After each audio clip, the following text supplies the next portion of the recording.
Hi, I'm Matt, and in this video we are going to talk about radioactivity and the different types of nuclear decay in which nuclei undergo. So first off, we're going to talk about what radioactivity actually is. Radioactivity is the spontaneous release of subatomic particles and/or energy from the nucleus of an atom to become more stable. Let's break this definition down a little.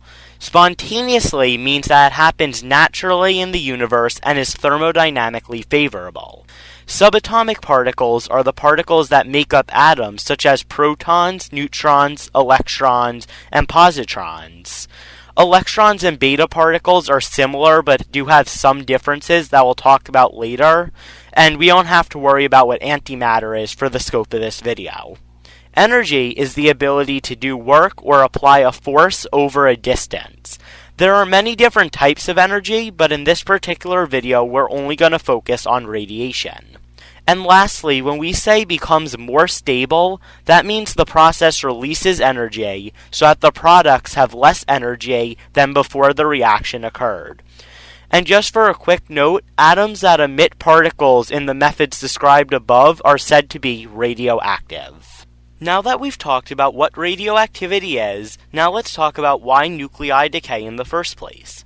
So the nucleus of an atom contains neutrons that have no charge and protons that are positively charged. Like charges repel each other, so the positively charged protons repel each other as well.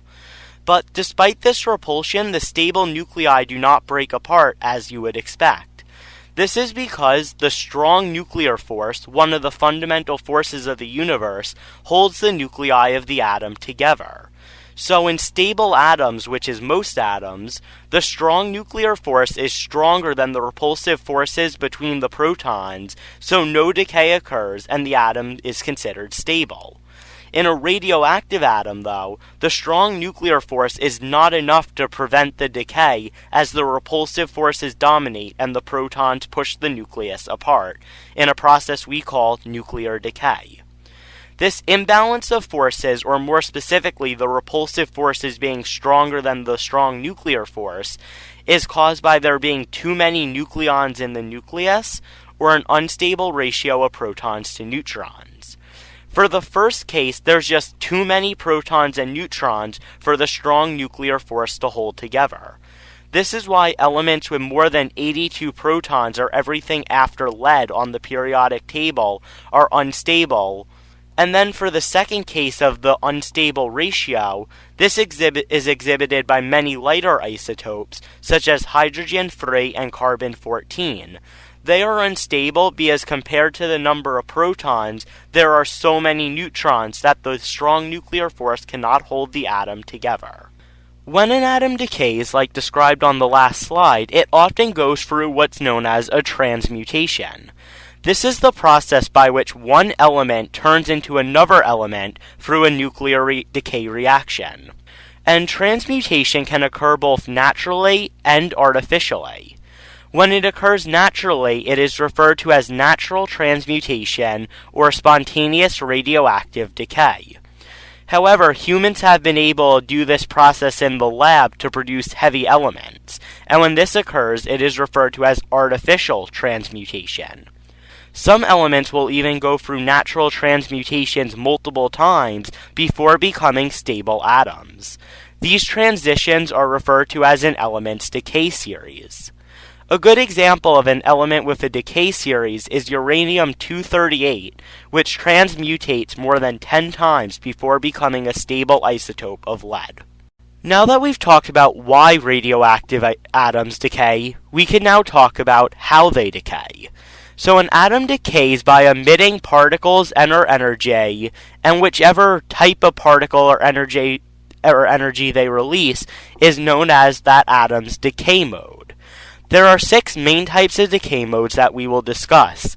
The nucleus of a radioactive atom can emit alpha particles, beta particles, gamma radiation, a neutron, protons, or positrons. We'll now go through all 6 of these in detail. While going through these 6 types of decay modes, there's some notation we have to be familiar with. So for elements, we have the general form shown here, where X is the element symbol, such as a C for carbon. The top number, denoted M, is the atomic mass of that isotope, and the bottom number, Z, is the atom's atomic number, which is equal to the number of protons and is also equal to the nuclear charge. So for example, if we had carbon 14 as shown below, this is saying that it's the element carbon, its atomic mass is 14, and its atomic number is 6 since it has 6 protons and a nuclear charge of plus 6. We use very similar notation for emitted particles, where in this notation, P is the particle symbol, such as we use a beta to represent a beta particle. The top number is still the mass of the particle, and the bottom number is the charge of the particle. So for example, in the notation for a beta particle, this is telling us that a beta particle has a mass of 0 and a charge of -1. This notation is going to be used now as we go through the 6 types of decay modes. First up, we're going to talk about alpha particles. An alpha particle consists of 2 protons and 2 neutrons as shown on the right. This combination of protons and neutrons is actually equivalent to the nucleus of a helium atom. An alpha particle has a mass of 4 atomic mass units and has a charge of plus 2. When it comes to notation, we could either use an alpha or an He because, as previously stated, an alpha particle is just a helium nucleus. Remember that the top number is the mass, which is why it is 4, and the bottom number is charge, which is why it's a plus 2. Next, we're going to talk about beta particles. A beta particle is a single negatively charged particle. The mass and charge of a beta particle is equivalent to that of an electron. However, it differs from an electron because beta particles are emitted from the nucleus, while electrons are located only outside the nucleus. Nonetheless, though, a beta particle has a mass of approximately 0 atomic mass units and has a charge of -1. The notation is as follows, where the top number is once again mass, and the bottom number is once again its charge. Next, we're going to talk about gamma radiation. Gamma radiation consists of only energy and is a type of light that is emitted from a nucleus.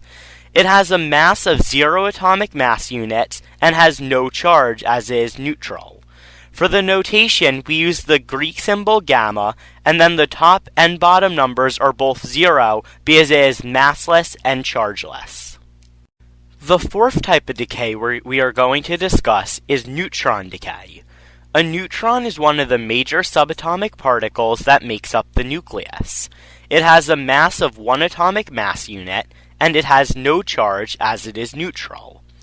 For the notation, we use a lowercase n, and then the top number is a 1 since that's a neutron's mass, and then the bottom number is 0 since it has no charge. Next, we're going to talk about proton decay, where a proton is one of the other major subatomic particles that makes up the nucleus. And additionally, a proton is equivalent to the nucleus of a hydrogen atom. It has a mass of 1 atomic mass unit and a charge of +1. For the notation, we either use a lowercase p or a capital H since, as previously stated, a hydrogen nucleus is equivalent to a proton. Both the top and the bottom number are 1 since both the mass and the charge are 1. Lastly, we're going to talk about positron decay. A positron is the antimatter equivalent of an electron, and it has the same mass as an electron, but it has the opposite charge. Therefore, its mass is approximately 0 atomic mass units, and its charge is +1. Its notation is also very similar to that of a beta particle. However, the bottom number is a +1 instead of a -1. Now that we've gone through the different types of decay, now we're going to talk about some of the properties. The first being the relative penetrating power of emitted particles. In particular, alpha particles, beta particles, and gamma rays all can penetrate various substances. However, due to some specific factors, there is still a disparity between their level of penetration. In order of the emission with the most penetrative power to the least penetrative power, the order is gamma radiation is the most penetrative, beta particles are in the middle, and alpha particles have the least penetrative power. The other property of decay modes that we are going to talk about is the behavior of emissions in a charged field, as shown below, where the top red plate is positively charged and the bottom green plate is negatively charged. Remember that in an electric and magnetic field, opposite charges attract and like charges repel each other, and that particles with no charge will not interact with other charges in the field. Based on these three statements, a particle or energy can take either path 1, path 2, or path 3, depending on its charge. We're now going to go into the details of which type of particle takes each path. First, let's talk about how a negatively charged emission responds to a charged field. Of the decay modes we discussed, beta decay is the only one that is negative, and it will take path 1 in the diagram below. Since it has a negative charge, it is attracted to the positive plate as they are oppositely charged, and it is repelled from the negative plate because they have the same charge. This causes its path to curve upward towards the plate with the opposite charge, as is shown by the curve of path 1. Next, we're going to talk about how neutral emissions react to a charged field. Of the decay modes discussed so far, this includes gamma radiation and neutrons, and they will follow path 2 in the diagram below. Since they are neutral, they are not attracted or repelled by either plate, causing them to continue along their straight path and not deviate. Lastly, we're going to talk about how positively charged emissions react to a charged field. Of the decay modes discussed, this includes alpha particles, positrons, and protons, and they will follow path 3 in the diagram below. Since they are positively charged, they will be attracted to the negative plate, as that's the oppositely charged plate, and repelled from the positively charged plate, since like charges repel each other. This causes the path to curve downward towards the oppositely charged or negative plate. Now that we've gone through all the material, here are 4 practice questions to test your understanding. The first question asks about penetrating power. The second question asks about how a positron would act in a magnetic field. The third question asked which emission has a negative charge. And the fourth question asked about the mass of various emitted particles. At this moment, I suggest you pause the video, and the answers will be provided for you on the next slide.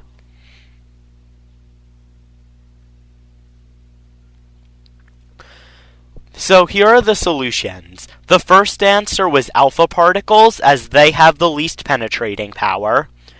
For question 2, the correct answer is C, that the positron would be repelled from the positive end. This is because the positron is positive as well, and would therefore be repelled from this like-charged plate.